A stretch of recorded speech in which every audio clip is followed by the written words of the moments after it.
Welcome to Genre Blender.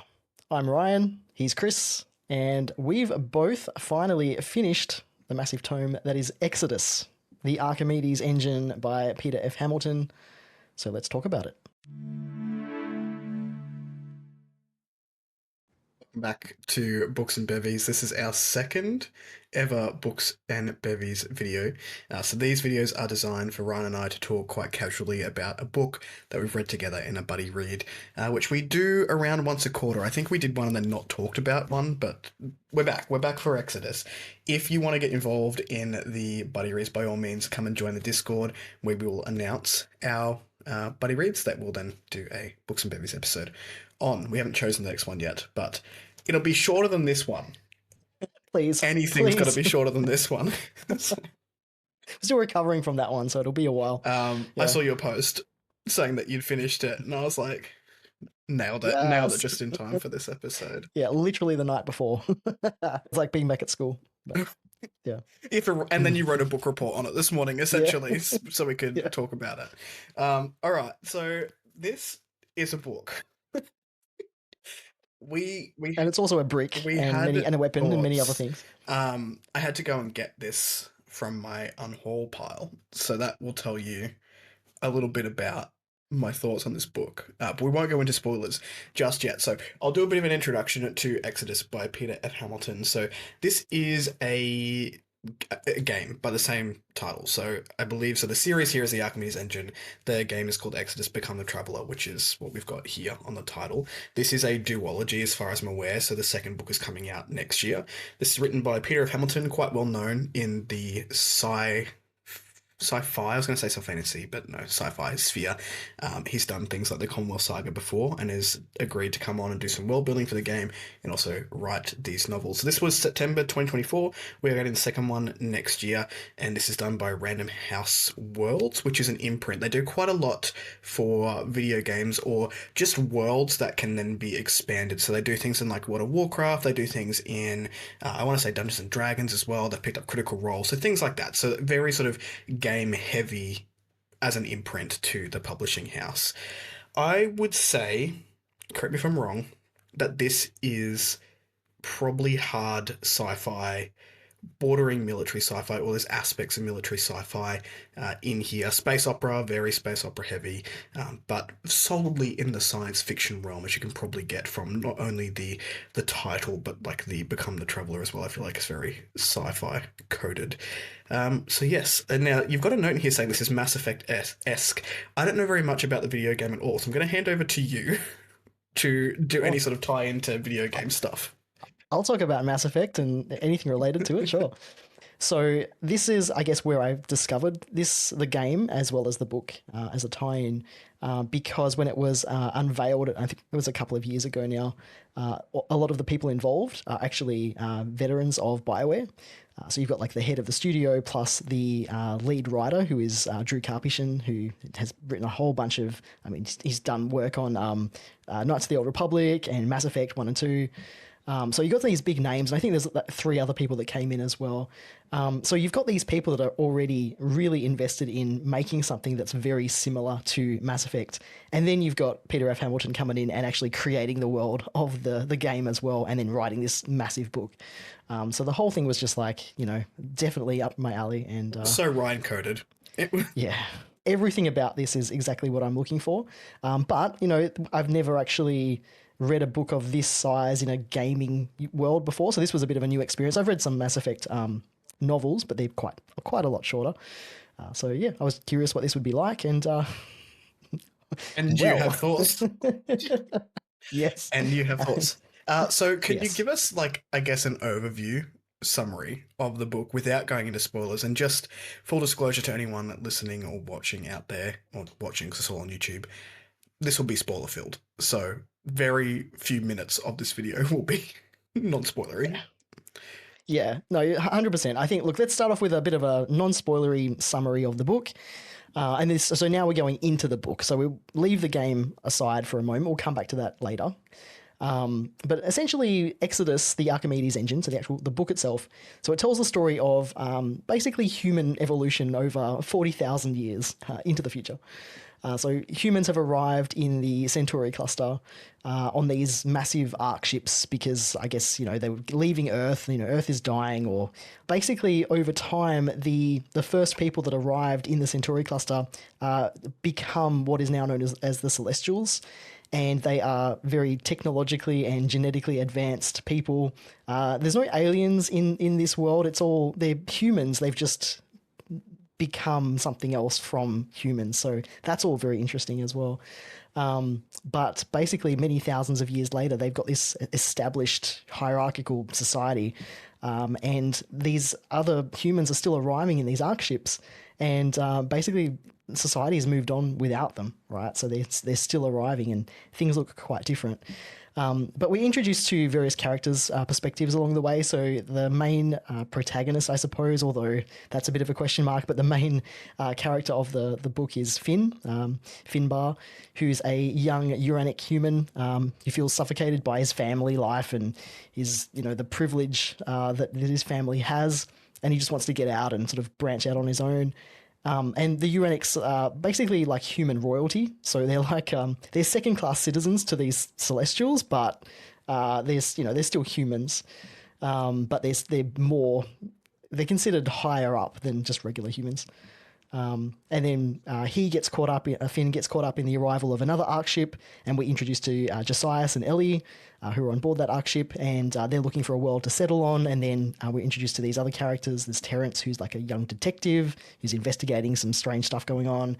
And then we're introduced to the Imperial Celestials as well, and there's many of them, and we're introduced to the Queen and her princesses, and there's all this political drama that goes on within the society as well. But as the story unfolds, we basically start to understand that there's this like larger interconnected story. So all of these stories are sort of coming together, and we sort of learn that there's a bit of a plot underway to infiltrate the Crown Dominion. So yeah, it becomes all about a bit of political intrigue and all very interesting. Did that really well, considering this is a 900 to 1,000 page book, and trying to summarize the plot of this thing was so difficult, which is why I palmed that off. Yeah, that took me a while, but so none of that is spoilery because you learn about that in the first few chapters really, but it really gets into it from there. And look, I just wanted to mention a couple of the themes that the book explores as well, because it gets into a lot of interesting stuff. And I think, and this is what we're going to dive deeper into in a minute, but you've got like the time dilation. There's a big emphasis on that. But then you've got like, it explores technology and genetic advancement. You wrote in the notes power and authority. That's a big theme as well. So yeah, choices, consequences, all the stuff that I think the game is going to explore as well. But we get a glimpse of it in this book to kind of set the scene. And I think it's, I was going to say it does a good job of that. We'll talk about that, but it definitely does that. I will say it does that. The first thing we sort of want to dive into is our overall thoughts, non-spoilery. And so much of this book made me mad. So when I was writing my notes, I was like, fuck this. Leaving. But it's so hard to put into words because I didn't rate it poorly, and objectively I think it does a lot of things really well. And I mean we spoke about this when we went away last week, that it's very much a video game book, and it reads like it belongs in a video game. And I think that has made a lot of the plot points and the beats in this feel disjointed. Is because I feel like it was designed for very visual readers, and I'm lucky enough to be a visual reader. So some of the scenes in here were phenomenal. Like, they were so fun. Particularly those battle scenes with, like, you've got this, like, sci-fi military tech everywhere, and it's fast-paced. And then it would fall flat because I feel like none of the characters have chemistry. Like, one character had any sort of growth, like, in the entire 900 pages. The world building was phenomenal. Like, there are definitely aspects to this book which have been done incredibly well, followed by a severe letdown of the actual experience of reading a book, where as a reader you're expecting certain things to happen. Like, there was really key elements. And I'm trying not to give spoilers away because we are going to go into spoiler territory, but there are really key elements in here which I felt like was so instrumental to the story of the book that we gloss over. But in a couple of sentences, Hamilton is like, "This is something you need to pay attention to," and then we don't get anything of it. I was like, "What? Why are we edging here? Like, what is going on?" Because I want to learn more about that. And for a 900-page book, you absolutely had room to go more into those things, which I'll mention as we get into spoilers, where we just fart ass around for another 300 pages on stuff that didn't matter. I was like, why? We had the mass in the book to do the thing. So yeah, just I put down here like overall thought, top thought, combines high level thematics, incredible world building with shit execution of some aspects in the same scope. So I was like, I don't know how to rate this book. Yeah. It's hard, right? Because, and will dig deeper into this, but it is very much a setting the scene of this game, right? Like establishing what this world, this universe is doing. And it's hard to kind of untangle that from the book as a standalone thing, because I think, I echo all the things you've just said about the book as a book, as a story. The world building, exceptional, one of the best ever. But as a story, I felt lost. I felt it was too long. It was too rambly. There was too much exposition. Yeah. It's a story I want to throw this thing in the bin, like 40% in. Yeah, it was a struggle to read, and I've just come off reading The Stand, and then I've go into another massive book like this, and I'm just like, there's nothing keeping me reading this, and I probably wouldn't have kept reading it for now, at least, if we weren't talking about it. But at the same time, like you said, the world building, wow. It's hard, right? How? Because I know we tend to look for different things in books, but like the political intrigue, I lapped it up. Anytime that was on the page, I would fly through it. And then as soon as Finn was on the page, it was like pulling teeth. It was like I haven't hated. Okay, wait, I'll wait till spoilers for that. You have to wait for me to rant about characters. Yeah, when it comes to characters, I think the same things. It's just the actual character development wasn't really there, and I'm just struggling to figure out what the book was trying to do. And I'd love to know sort of what those behind the scenes conversations were about, what they leave for the game and what they talk about in the book. You know, what do they introduce here, and then what do they leave? Because obviously this is establishing the game. The whole point is the establishment of that. They don't want to just throw everything on the table for you to, enjoy in the book. So I'd love to know, because it feels like so much was left. It's interesting to me that we had similar thoughts on the book in terms of overall enjoyment, because you genuinely being a gamer who likes these sorts of games, I would have expected you to have more of an emotional buy-in to the book, because there are very cool things, game-esque things in the book. I was like, that's cool. I have no interest in playing these big, AAA games. So I would rather watch someone do it, but I was like, I would watch scenes of this being played on a video game, whereas I have no desire to play that myself. So it'll be really interesting to compare potentially once this game comes out, which I don't think is until 2027, if I'm remembering that correctly. I think they've even... It's still in development. It's in development. Yeah. You can wishlist it now, but that's about it. They haven't announced anything. It'll be the next Witch book. Yeah, mate. Everything gets delayed. Yeah. And look, it looks amazing. And what I will say before we get into spoiler territory is that even though I have reservations about what this book has done and how well it worked as a story, as a standalone, am I more excited to play the game after it? Yes, absolutely. So it kind of did its job, I guess. So exactly, right? Again, making it really difficult to figure out if it was worth recommending or to rate it. Yeah, would I recommend it? I don't know. It's a hard sell. This whole book is a question mark experience for me. Yeah. Now you did this. Did you do it physically, ebook and audio? Did you do like combo? No, I'm just curious as to did any one of these experiences, was it better than the other for you? Well, so look, the book itself, I'm glad I have the book, because again, I'm so interested in playing this game that I want to have these to reference to look back at. So I'll probably end up, picking up the other physical as well, whether I read it or not. We'll talk about that. Yes, I mostly ended up listening to it on audio. And I wasn't a big fan of I've forgotten the narrator's name. I didn't write it down, but very very British, which works, I guess, for Peter F. Hamilton's writing, but at the same time, I felt it didn't really work for the way that I was thinking about the story in my head. So I wouldn't have chosen the audiobook, except that I just needed to get through this book.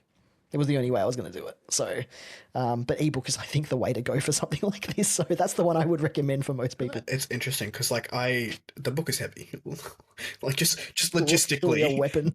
it's heavy. It's a heavy book to sit and read. But I think so I did the last, I think, 100 200 pages in a day, and I read physically because I don't know, that worked better for me. It felt better. I was taking more in. I'd read most of it on an ebook. So I was just curious as to whether the audio may have worked better for you, because normally ebooks are fine, but I don't know, there was something about physically having it in my hands which helped me retain more than the experience.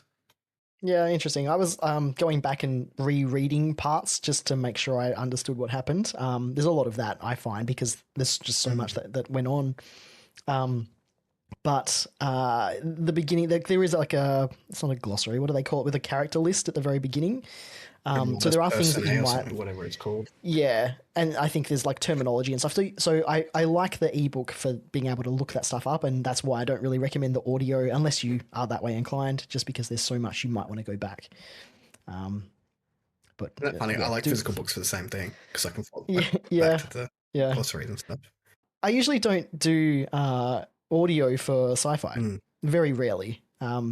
I like to read it, physically or on digital. But yeah, anyway, I had to do it to get through the book.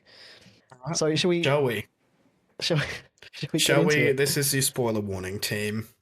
I've put in the notes cracks knuckles, so that'll give you a. Oh boy! Oh boy! Okay. You have. This is where I got mad. So, in our notes, because we have a document, I went ham with. So when we were looking at like plot points and trying to explain this plot, it was very hard not to get into spoiler territory. So now I'm going to explain this plot, the characters in this plot via spoiler.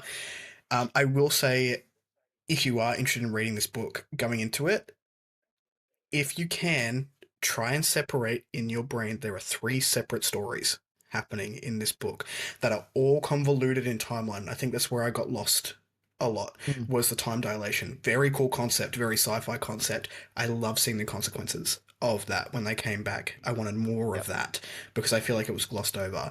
I'm just going to read this word for word because it's unhinged.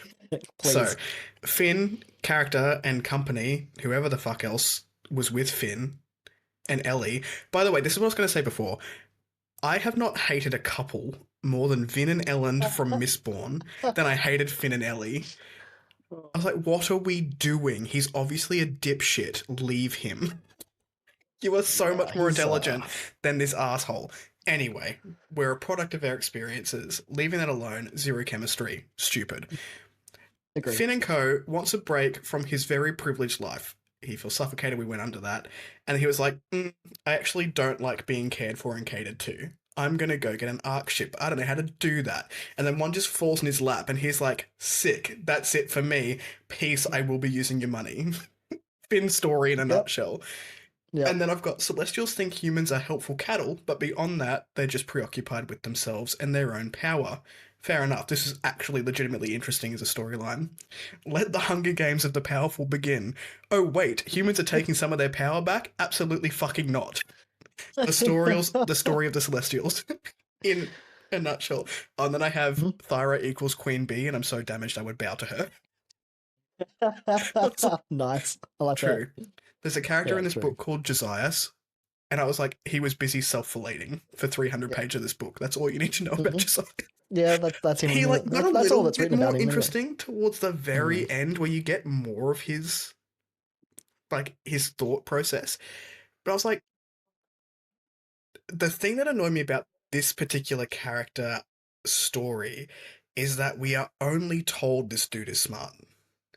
Yes. At zero point did he do anything intelligent. He just... And I felt like we had the page count and we were fucking off into space.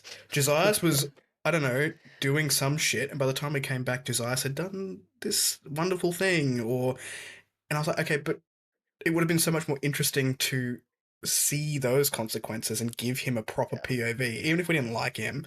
And then I'm sure that Terrence tries his best and uses drones for things. Yes, true. I actually genuinely quite liked. There was a character in here, Makeo. I probably can't pronounce it. Yeah, Farah, Mackay Faraj. Oh Faraji. yeah, Yeah, because you're the that's audiobook. it. You've got an up on me with the Yeah, I know. That's one pronunciations. of the benefits. Yeah. And Terrence, and I legitimately thought that was getting to a place which I was entertained by. Terrence struck me as a wet rag in the beginning, but by the time we hit about, Yeah. there was an event that happens. I won't go too spoilery. There's an event that happens between these two characters when I was like, oh, we just got interesting here. Yeah. And then his storyline sort of took off and I was more invested from that point. Anyway, that is the plot told by Kris. 100%. I rate you 100%. And I didn't hate the book, which is so, like, I'm mad at it, but I didn't hate it, Yeah. which is so Well, quite so interesting. yeah, that's exactly it, right? Because there's so much to like. But I think, look, you've hit on the thing that pissed me off the whole way through as well, which is there's no characters that earn anything. No one earns anything. You had Finn and Ellie don't earn their relationship. We don't see that. The relationship between Terrence and Mackay Faraji, like that's probably the thing that's earned best the most. one. Yeah, 100%. Josiah, like there's nothing, like you said, like everything is taking place behind the scenes. And I think this is just a byproduct of having such a massive scope of a story. It's too much. We had 900 pages. Show me this shit. Like, Yeah. You could have broken this up into multiple books and it would have been so much better for it. Or give me separate stories like and put them parts, together. yeah. Like, it did not need to be like I this. even think it could have been streamlined in a way that made more sense. Now, I know not so experienced sci-fi readers probably won't have as much trouble with the time dilation and the jumping around Yeah, as I I had no problem with did. it. But I was struggling at parts of this book, being like, what time has passed? Yeah. Where are we? And what is going on right now? Why is some Yeah. technology still archaic and some like advanced? Yeah. It's a very sci-fi concept, right? And that's the thing I think I loved the most. And I know that's such a big part of the game, so obviously they wanted to set that up. And I think they succeeded there. I think Peter F. Hamilton succeeded with that. The idea is so cool. Yeah. To be like, I know. I have to go and do this mission. I understand that. There was the one that sticks in my mind the most was there was a 30-year gap and he's leaving his family and who have just had like young kids. Like, I know you'll be adults when I get back. I know you'll be, middle-aged when I get back. I can't help that I've got to go and do this thing. And then having them come back, although technically he didn't really come back, but anyway, coming back and seeing what the world is like, because you're leaving it, it's going to be completely different when it comes back. Like, that's a really cool concept to play with. Yeah. 100%. But I also felt like nothing was really earned because they just kind of went, yeah, cool, I'll see you in 30 years, fine. See ya. Yeah, nothing, there was no emotional investment, at least from me, and that was just missing. And I feel like that's the thing from the conversations that I've seen with the developers of this game. They are, it seems to be that they're trying so hard to establish that. That's the thing that is so important to them. So I hope, I hope that that's what we get in the game, because I really felt we didn't get it here. Just while I'm on the hate train, I'm going to do characters, because the world building, I think, was amazing. If I was rating this book on world building alone, it would have been a 5-star. Peter Hamilton did an exceptional job with this. The characters, though, you put in character development, and I said, whomst did this? Yes, 0 people. agreed. Terrence got a little bit of character development towards the end. Everyone else, like, even though I found Thyra very interesting, she was the same at the beginning as she was at the end. There was 0 development that happened there. She was just genuinely an interesting, not even morally great. Like, that bitch's morals were out the window for all of the whole thing. But yeah, no one did anything. Like, no one changes anything. Grew. And I'm trying to like really rack my brains to think of someone who did. It's like, Terrence is the only one I can think of. It's literally just those two. I liked the sister. I can't remember her name. Finn's sister. Not the old one that doesn't get much page time, but yeah, His his twin twin. sister. Like, I liked her as a character, and I wish we got more because I feel like she had more to give in the scenario, but I also understand why we didn't. Because she's not a main character, she's not integral to the plot. She's a couple of good ideas that are like, oh yeah, let's do that. Yeah, But like I liked her as a character, but again, she didn't change. There was no development there. yeah, not really. Um, yeah, I think it's kind of ironic that in a in a world that you've established as like the whole point of this story is that there's this time dilation that Mm. happens when people leave and travel and come back and more time has passed on the planet side. Like that's the whole thing of this whole like the book and the game. And yet when things change, the people don't seem to change. Like there's some irony there. Like It's I like feel no like it's growing just up that's happened. Yeah. yeah, it's like that's the thing that you surely if you were writing this and I don't hate this book either. Like this is what makes me so Yeah. mad. It's just that We sound like we hate that's it, the but we one didn't. thing. Like, Yeah, that's the one thing you should have had in it anyway. So it's the characters by far the weakest part of if this you're a whole book. character-driven reader, you're gonna hate this. Yeah, Characters, who um, are they? I don't know. There's 1,000 of them. there's too many, and it doesn't So even matter. I mean, I'm curious here because you started out liking Finn. Did you like Finn by the end of the book? I still like Finn as I like Finn Finn's can get character drop type. kicked out of a spaceship, Sure, which he actually he's a does, and character. then he's still here. Yeah, yeah, that's how we're introduced to Finn. Um, I think I love Finn for the reasons you hate Finn. Like it's just you like or you don't like a character like that, and I like those characters, those rebellious kind of just like I just need to get the fuck out of here and just do my own thing and live my life and fuck everyone, and then oh actually I have a kind heart and I should help Kind heart people and where? yeah oh yeah I think he does. I think I he would have no time for a Finn in my life. I'd be like, goodbye to you. Go live elsewhere. I think he's trying to align like his desires with. He feels very human to me. Like he was the one that was like Ellie doesn't feel like a person at all in any way. She's a cardboard cutout of a character, and yet Finn at least felt like he could be somebody, like someone actually real. At least in my He was a experience. dumbass. I But he did was a not like dumbass. Finn Yeah, at all. absolutely, he's a And dumbass. That's kind of why I like him. but I Yeah, like a scallywag. I do sure, enjoy a sure, scallywag, but I like when they have a brain cell. sure. Well, he's privileged, right? At least it makes sense that he doesn't really think for himself But because he's he's never gone really out had and he's to. like seen the world. And anyway, Yeah, Finn without a plan. shat me Yeah. the whole time. Yeah. Um, what about the Celestials? What do you think? Because I feel like when we're talking about characters, I think we're shuffling around a little bit. We'll come back to world building. But if we're talking about the characters, I feel like it makes more sense to talk about them as kind of like factions because that's how they were written. The actual individual characters themselves we didn't really get much of, but we got them in groups. And we Yeah, were introduced to them in storylines in groups. groups. Yeah. So what did you think of the Celestials and the I thought the Celestials were yeah? genuinely interesting. Hmm. It makes me laugh because like it's a book thing, but like nothing happens until we get the book, like until this story. So like we've had millennia of peace, and the idea behind all of these queens is that one queen rules for a certain number of years. I can't remember if it was 60 years, and then it would move on to the next queen, and the next queen would rule for 60 years, and then no one questions it until we get to this book, and when Hmm. we get one very ambitious person being like, wait a minute, Wait a minute. what if Yeah. I could control all of this stuff? And like that's where the bigger plot sort of comes in, is this celestial um idea of this huge political power play. So I really enjoyed that. Obviously I don't agree that humans are second class citizens, but I thought that was at least interesting to establishing a dynamic, and I found that this is probably the part of the book that I liked the most because of the political machinations, because of the intrigue that we got here. Again, I don't think there was any character development between these celestial beings, but I liked the intricacies of their world and how they viewed their world differently to the humans, which is, I guess, the dynamic between the two was interesting. When you see, Finn and the humans that are coming onto this world that he's decided to build up and gift Josias and Ellie to better their population, and just the differences between the thought processes between them and the Celestials. But as a group, I quite enjoyed them. I loved the mine line. I think that is such a cool concept, and we get to see that. And I was like, a lot of the book we don't get to see.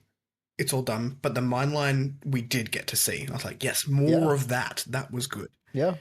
100%. It's like we've figured out how to live forever, but it looks a little different than maybe what we originally thought we might solve. But yeah, I love that too. I think any time you can create something new, a different kind of concept out of that, and that was a swing and a hit for me. I thought that was brilliant. Now, I know that I like this more than you because we got into the political Hunger Games situation. So we had a trial Oh, in there, right. which I don't Yes. necessarily think we needed a trial. I think that's a very fantasy thing to do, is a trial of some kind. I don't know if it's a sci-fi trope, but it's definitely a thing in the fantasy world. It is now, Is it? I Oh, okay. guess. Well, I mean, This since Hunger will, Games, right? yeah, but I feel like the trial storyline, and we're sort of moving into another territory now, was interesting, but not necessary. Like, I feel like we could have cut a lot of that out and still had the political backstabbing that went on. I don't know whether it's just there. Like, it felt like it was just a copy paste because it's something that readers enjoy. They're like, oh, well, let's put this in. And I enjoyed it because I enjoyed that aspect in a lot of books, but I don't know that it fit this story. I don't like this kind of thing in books. I did not like the Hunger Games for that. Like, I just didn't want to read that again, and that's what I felt like I got It was very for Hunger a little while. Games-esque, yeah. Yeah. This is where I'm curious what those conversations behind the scenes were, because I feel like there is. I think Peter F. Hamilton was establishing this world, and I think if the goal was to establish the culture and the society of the Celestials, and there I say world, by the way, world building, but it's across many thousands of worlds. These Celestials, and they've built this. What do they call it? The gates of heaven, Yeah. to be able to go between them, right? So it's not just one world, but we're mostly on Calawan, right? So this where most of it takes place. But I feel like it's establishing the culture, and it does that. But at the same time, I didn't enjoy reading any of that. So I agree. Like, you didn't. Those pages could have been better spent on something else. But at the same time, if the goal was to establish the society and the culture of the Celestials, I guess it does that, right? Didn't need to do that over So 200 pages. It could have done that it went on too in a long. much Yeah, shorter time frame. Saying yeah, like, that was my favorite part of the whole book until Terrence grew a pair towards the end. yeah, yeah. That was my favorite storyline. The Terrence one. As Oh, yeah, as you interesting. I probably would thought think. it would be Finn, Oh yeah, the that's a underdog. story that's it's been done too many times. But the actual like the thriller kind of like buddy cop, Right. that story was cool, and it was more down to earth, I think, than any of the other storylines. Let's move away from things we hated and go into the world building, because I genuinely thought that this was amazing. The world building aspect was next level. I've never experienced world building on this scope before. Yeah, It was agreed. huge. Talking about the gates of heaven, we didn't get to see a lot of the planets, but just the feeling of how massive this was, how far the power of the Celestials reached throughout the world. We're in a fucking solar system, and you felt it, regardless of whether we were just on one planet. I felt that I was in something so much bigger than what we have, and that's hard to do. And I'm a visual reader, so I guess that I have an up there where I'm like, I actually felt and can visualize this, especially when we were traveling. So when Finn was traveling on his Ark ship, the only good thing that he did, I was such a hater. I'm such a Finn hater. Yeah, I was like, I can feel the world around me expanding when we go through these gates of heaven, and there were consequences there, or things that you had to do, like you had to be strapped down because you were going to time jump, and you were going to go through whatever G's or light speed, and you're like, you can't be standing for this because you will evaporate into thin air, so you probably need to go and put a seatbelt on. Leviathan Wakes does that way better. So I also didn't if like you that want hard sci-fi, yeah. But yeah, like what you're hinting at here is like the technology, the setup, how everything's been thought through is great. Yes. And I think for me, the standout is like the technology and the genetic advancement. So we see that in the Celestials, but we also get a glimpse of that in the Changelings, right? So we are introduced to these other beings who, again, they're at some point they were human, right? Human-esque, like So it's not, yeah, not an alien species yeah, or anything. Even right. though they come across as somewhat alien, I felt like some of them did, but you're still told that they've all been born from the same entities. Yeah, they all came from humans, which is terrifying because like That's it cool. makes you think about what does it mean to be human, and where do you draw a line between what is human and what is not? Like, what does that look like? And I feel like the game is going to address all of this as well. But that was fascinating with the recall, the drug that Mhm. that That Finn was a cool took. aspect. Yeah. Yeah. And I love how, like, I mean, look, for in his defense, Peter F. Hamilton was really great at sort of introducing something and then coming back to it later in the story. So we were introduced to Recall, and then at the very end, Ellie uses it to figure The out the recall, plot and, yeah, to learn about Giveaway, and what he is that exactly. pesky dog. Uh, yeah. So that kind of stuff was really good. And also, we didn't really get to see much of them, but like there was hints at the Awakened, which is like the animal, I guess the animals that are genetically enhanced and smarter, which I think are going to be in the game as well. But we didn't really get too much of that other than a hint at that. So I feel like there was this whole area that could have been, yeah, right. They could have I know. added more to I that. legitimately like Yeah, one of my glossed over it. sticking points is the Awakened. Yeah, yeah, I don't like them. yeah. Stupid. Anyway, Again, I feel like they're in there because, again, the game. Like this is where things don't work as a story and then do as an introduction to the game. So very curious. I Um, have to say it because I've I'm a hater. The Awakened was so dumb in this book because, oh, in my opinion, I'll put that in there. Because we had, like, with the world building aspect, we had some really cool creatures. We had some really cool tech come out, which felt completely alien to this world. But to have like a bear who was slightly enhanced, get fucked. Like you've given us all this like creativity, and there was what were they called? I have it in my notes.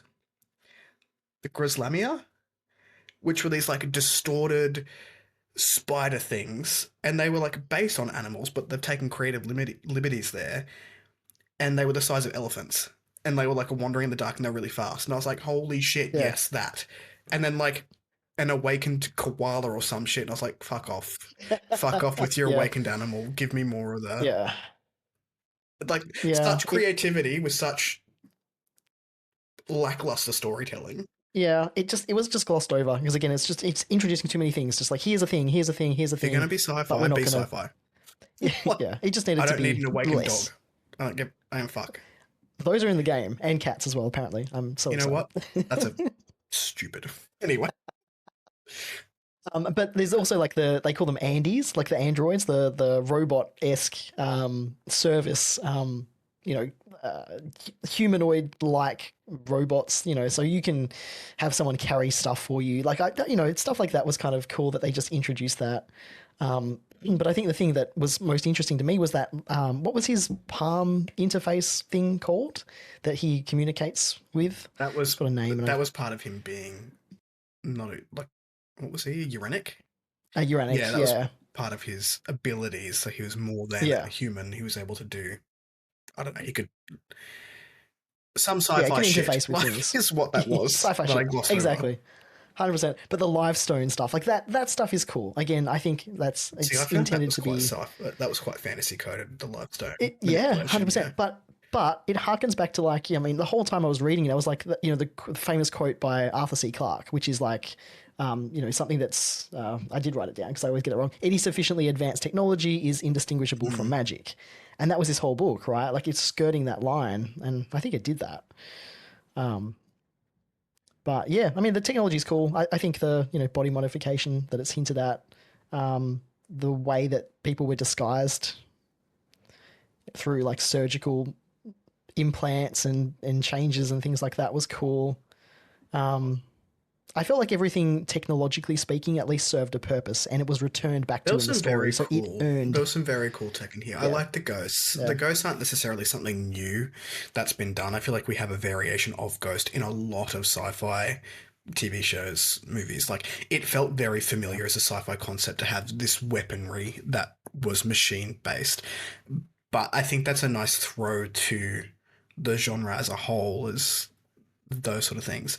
And I've actually seen a still of a ghost from the game, and it looked almost exactly as I imagined it, which is always kind of cool yeah, when that happens. But there was a lot of things in here to like with the world building, for as much as I didn't like The yeah, Awakened. yeah. No, definitely. But yeah, but like I said, I feel like they were all earned. Like they were explored in enough detail that you felt like they were significant to the story, And whereas the characters weren't. well, that being said, let's jump into narrative style and pacing because Sure. we did get a lot of exposition with the world. I don't think we needed as much as we did with particular planets. So the planet that Finbar goes back to, and they start, I forgot the name of it, building it up for the human society. Or Hafnia? Yeah, I feel Hafnia. like every time we went there, we got more of the same, and I was like, that's 20 pages that we could have done something else with, of explaining this world every time we go back to it. Like we get it, unless they were talking about changes, which I didn't think they did as much as they could have, where we've come back after a certain time Yep. period, and it's like three sentences to be like, oh, this changed, and then we get more of the world that hasn't changed. I was like, well, that's not interesting to me because we've established that. We're now 600 pages in. What are we doing? Um, so I feel like that really broke pacing for me. I feel like it was so jumpy with the time dilation as well, that if you're not used to those sort of concepts, and maybe as a sci-fi reader, and I mentioned it before, that would be easier to jump and keep up with. For me, it really jarred me, and I had to be like, hang on, how many years have passed? Where are we at the moment? And I would often have to like reread a couple of pages there to get back on track.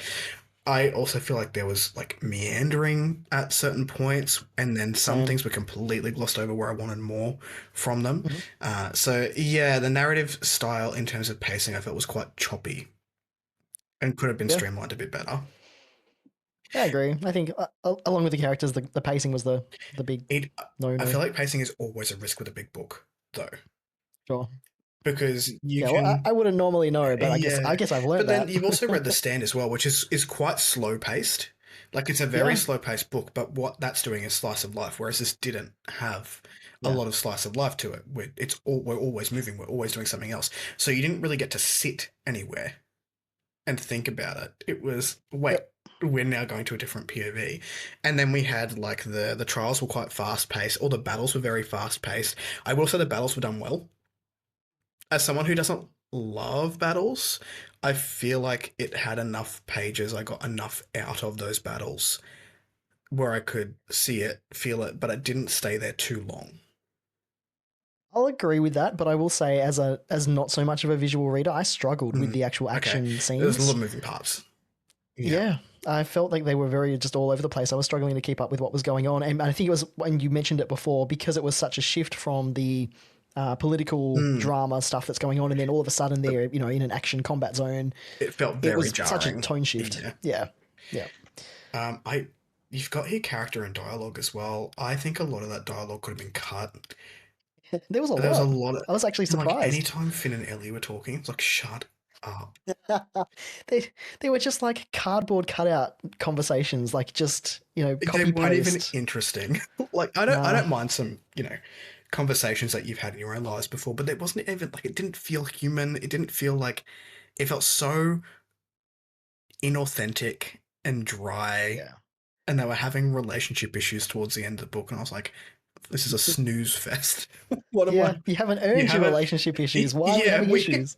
anyway, I hate Yeah. them as a couple so much. Yes, we've established Yeah, we're at not a least we're on the same fan. page. Not But I was surprised at the amount of dialogue, because I have not read a Peter F. Hamilton book mm, before, despite enjoying sci-fi, and I know the kinds of stories that he tells. But I was also still surprised how much dialogue was in this book, and with the audio version, and the narrators doing different voices and accents and stuff a little bit. Yeah, to me it was just like it almost. I almost felt like it didn't quite fit with Yeah, what right. was happening because there wasn't much character development, yet lots of dialogue. And it was weird. I think that's it. Like if you have, Yeah. and I don't mind world building done through dialogue. I don't mind character building being done through dialogue. Oh, I do it myself. Like in my book, it's yeah. so dialogue heavy, Hmm. but there has to be a reason for it. Like we can't just be talking for the sake of talking. And I Yeah. feel like a lot Agreed. of this was just let's have a conversation. It's like let's Yeah. not have a conversation. Let's fucking do something. Yeah. Or pick one, or slow down and really have a Oh, yeah, good or have conversation, but something that that didn't happen means either. something. You Yeah, it know, was very surface level. yeah, and I think that's my Yeah. issue with the dialogue was it did feel very surface level across Yeah. there. Language, tone, mood. I think this was very readable. I don't think anything Yep. was too complex that you wouldn't be able to grasp it. I I know I said I had trouble with the time dilation, but it wasn't the language that was being used at all. It was just the concept and the Yeah. jumping back and forth. Um, Atmosphere, I think at times was very good and at times was very dull. Yeah. There was such a I, mixed bag. it's darker than I Mhm. expected. It is quite a dark story, and that moodiness comes through, and I think Peter F. Hamilton sets a lot of that up pretty well in terms of just feel, but there was also parts that were just like eh. Shall we? I mean, we've already Um, gone for 48 minminutes. Do you want to keep yeah. going or do you want to go into I, our I conclusion? I feel like we've I touched. feel like we should. So, as a bit of a recap, right? So, because I do want to talk about themes a little bit, As a and I recap, think we can, question mark. I think we can package them together. Because I'll preface the before the conclusion section here just by saying I think it establishes a lot of these really super fascinating themes through its technology, through the elements that it's created. And this isn't all Peter F. Hamilton, though. This is the collaboration with the game developers as well, right? A lot of it is him, as far as I know.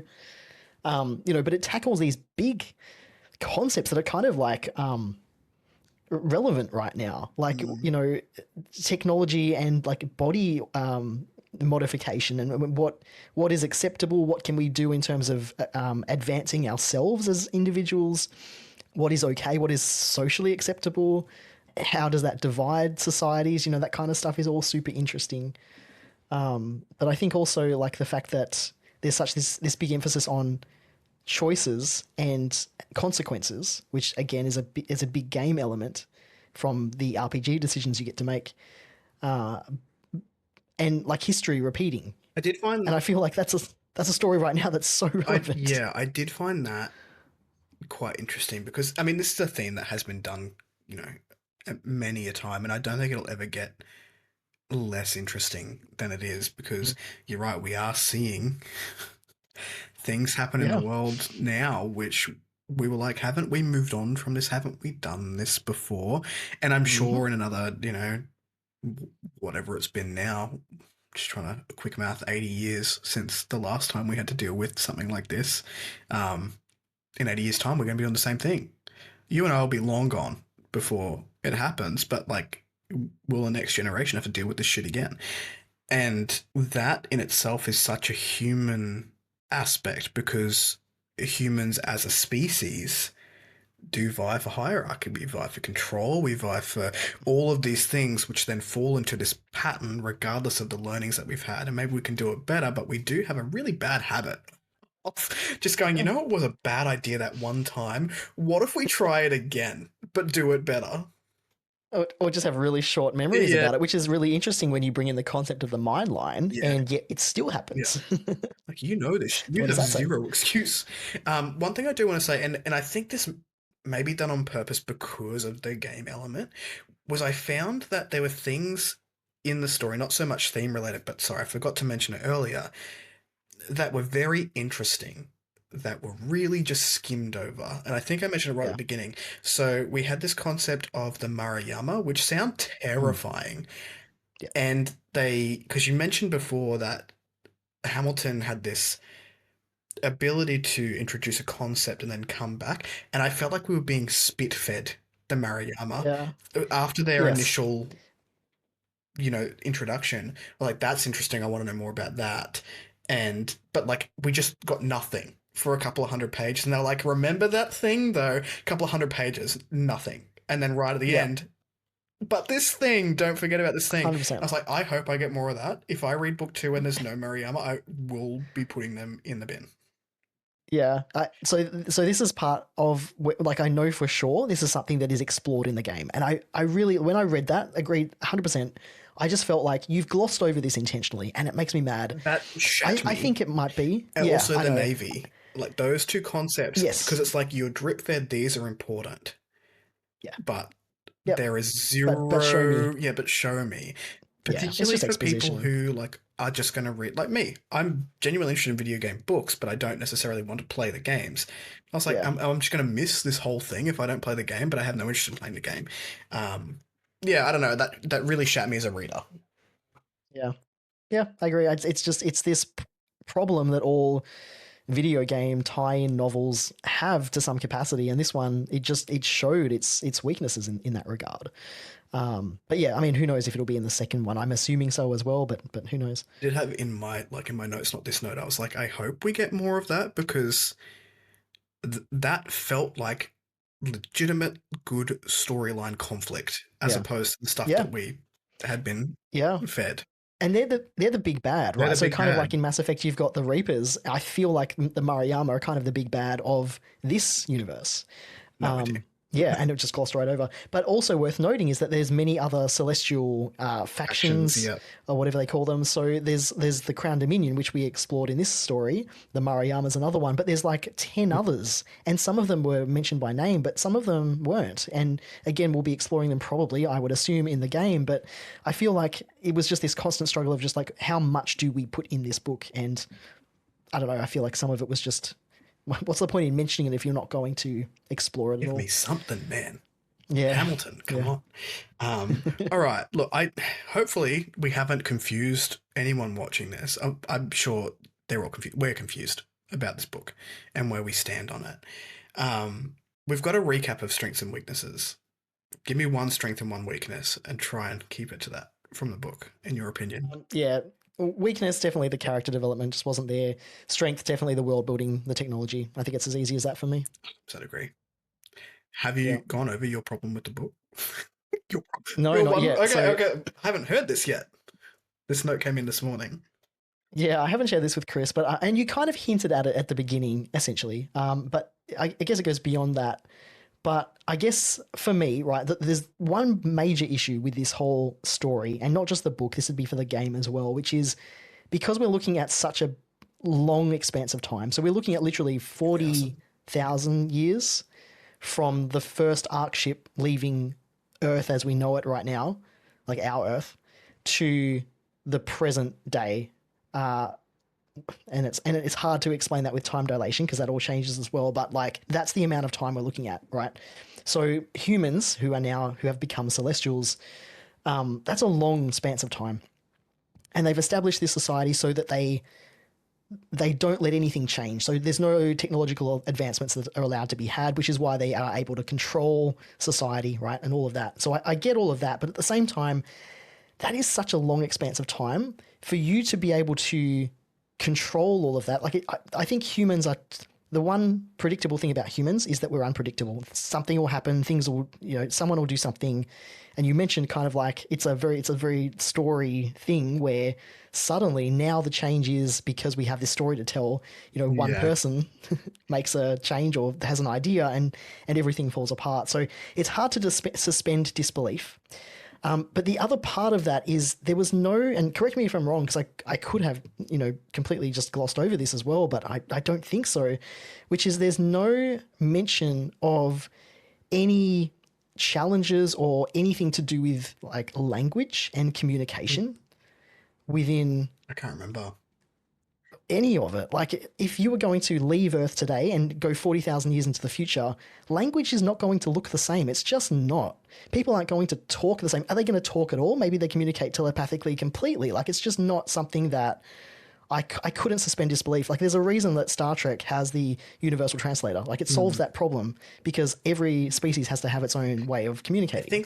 And language and communication is so important to culture. There was mention with, was her name Attilia, the twin sister? I can't remember. And the species that she was helping that they put on the Ark ship to to run it, there was mention there that they had a language, a separate language, but it's the only thing I can think of. I don't even remember that. I was just so mad about it, you know. Just And all I can furious, think of just is, furious. yeah, I was waiting for it. It's like there's no mention of this, and usually you establish that at the beginning, or you have a solution to that problem. But I didn't really encounter it. And the closest we get is through the communication thing in their hands for the Uranix.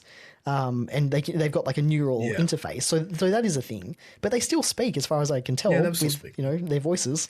And also there was this scene towards the end where these Celestials were having basically a phone call using the link system, and there's this big swearing match that's going on, and I'm just like, would they? Like, do I believe that they would speak this way? That's actually such a gripe for me in so Yeah. many books, fantasy, sci-fi, contemporary, the swearing aspect, and if it fits, if it fits the time that we're in, it's like one of my biggest bugbears when I'm doing beta reads. I was like, this doesn't fit here in this timeline. You've not used Yeah. this language at all. It's so modern. Yeah. Um, Yeah. It's a hard problem to Yeah. solve as a writer, because you want to convey that. It's my favorite of all of these is in what was it called, in Farscape. They use the word frill instead of fuck, so they, that frelling whatever, and like it was just such a tie-in, like a stand-in for the word It's that easy you know enough it's to do. replacing. Make a swear. Super simple. Make a swear Yeah. word that makes sense Yeah. for this time. Yeah, anyway. So you can solve it in many different ways, but yeah, it stood out like a sore thumb to me in this book, because I don't believe that people, Celestials, anybody would communicate the same. I feel like it wasn't addressed, and that's sad. All Made the me things sad. that's stuck in your Yes. brain. Yeah. You've got the favorite moments here, and I have two scenes which really stick out in my mind. One of them is Finn, which is surprising, but it is a battle scene where the stakes are built up really, really well, and like you felt like they're about to get fucked on. And even though you still had many hundreds of pages in the book, so probably they're fine, the way that it was done, and I think because I'm a visual reader, I don't know if it would work as well for people who aren't. I saw all the moving elements. I saw the ghosts coming up, these spider creatures. There was like little, I don't know what they were, little bug things that were eating through their suits, and like we're about to die. And Ellie's like in the ship being like, they're about to die, and like I was able to like feel that, and like my Yeah. heart was racing. It's like, are they going to? And I was like, hang on, there's 400 pages left, probably not, but still, that was really good. So Yeah. I liked some of those battle scenes. The stakes were built up really well. Unfortunately, it wasn't the whole book that was like that. It was just like certain scenes.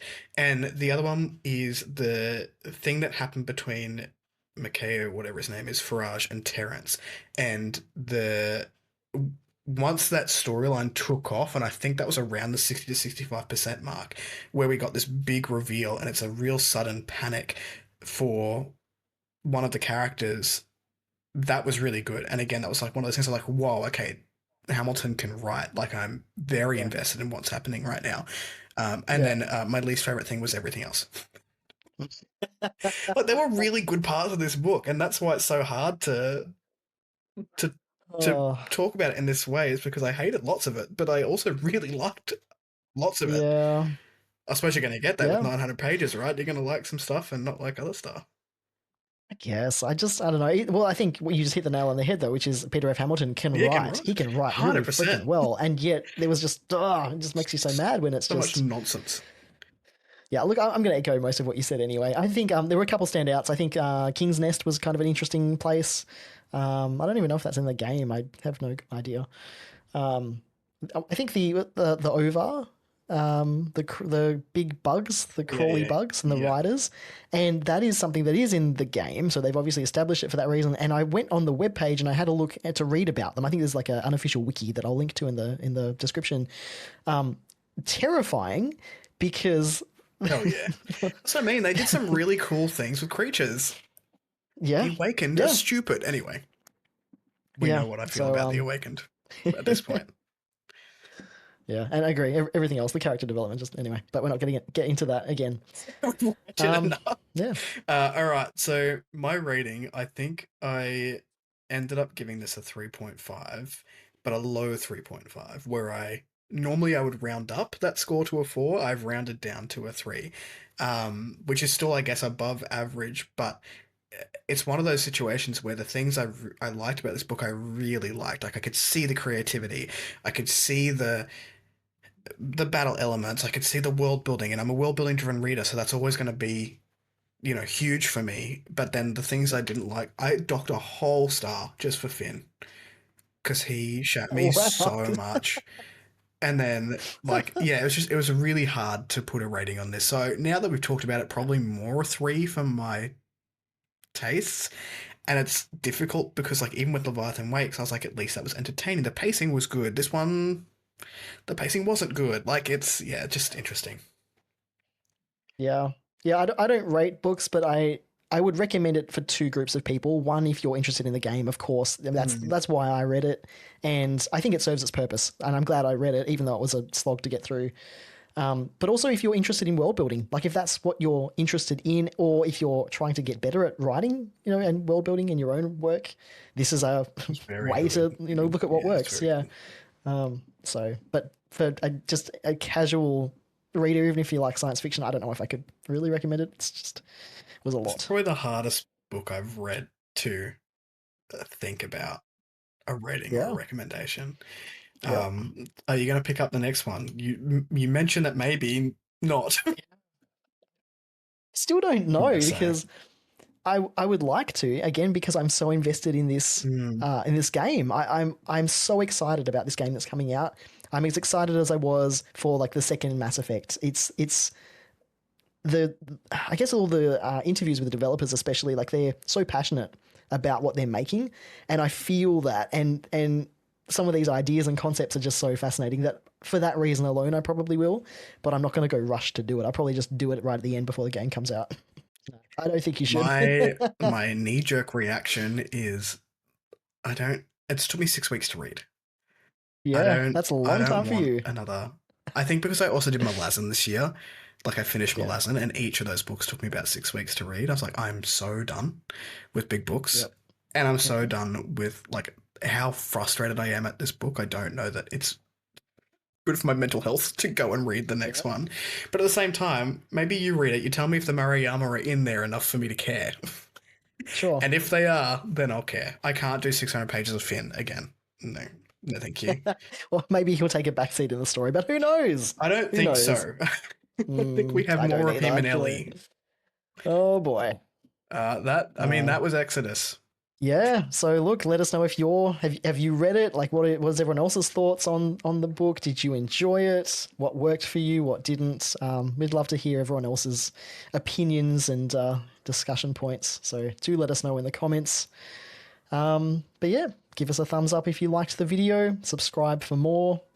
And where else can they go to find us, Kris? If you do want to find us, you can head on over to genreblender.net to sign up for extra content. You can hang out on our Discord server, so the link for the invite will be down below. Ryan and I often hanging out in there. We've really picked up our movie and TV chat has been popping off with some of the things. 'Cause there's a lot of things happening right now, but we'll see you over there. And until next time, bye.